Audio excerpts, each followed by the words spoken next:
করদাতা ও রাজস্ব প্রশাসনের মধ্যে আস্থার সম্পর্কও আরো শক্তিশালী করা প্রয়োজন। আধুনিক কর প্রশাসনের উদ্দেশ্য শুধুমাত্র বেশি কর আদায় নয়, বরং বেশি সংখ্যক মানুষকে স্বেচ্ছায় কর প্রদানে উৎসাহিত করা। দেশ ও জনগণের স্বার্থে আস্থায় ফিরতে হবে এনবিআরকে। দুপুরে রাজধানীর চিনমৈত্রী সম্মেলন কেন্দ্রে রাজস্ব সম্মেলন 2026-এ যোগ দিয়ে এই নির্দেশনা দেন প্রধানমন্ত্রী। বলেন, এনবিআর তথা রাজস্ব কাঠামোকে জনবান্ধব হিসেবে গড়ে তুলতে বদ্ধপরিকর সরকার। অপ্রয়োজনীয় খাতে ব্যয় কমানোর চেষ্টা চলছে বলেও জানান প্রধানমন্ত্রী। এ সময়ে তিনি ডিজিটাল কর ব্যবস্থায় গুরুত্ব আরোপ করেন। রাজধানীর বাংলাদেশ চিনমৈত্রী সম্মেলন কেন্দ্রে রাজস্ব সম্মেলন 2026 আয়োজন করে অর্থ মন্ত্রণালয়ের অভ্যন্তরীণ সম্পদ বিভাগ ও জাতীয় রাজস্ব board NBR.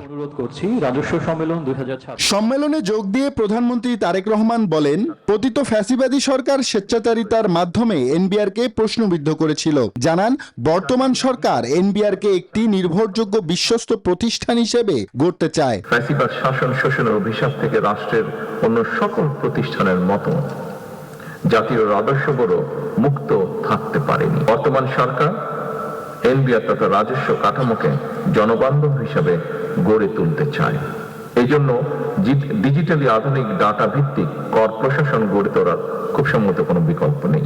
Spanish digital print tiles, ATI tiles, এক টাইলসে জীবন পার। প্রধানমন্ত্রী বলেন, বর্তমান সরকার শুধুমাত্র বৈদেশিক সহায়তার উপর নির্ভর করে ভবিষ্যৎ প্রজন্মের উপর অতিরিক্ত ঋণের বোঝা চাপিয়ে দেওয়ার নীতি বিরোধী। তাই রাজস্ব আহরণ বৃদ্ধিতে ডিজিটাল কর ব্যবস্থায় গুরুত্ব আরোপ করেন তিনি।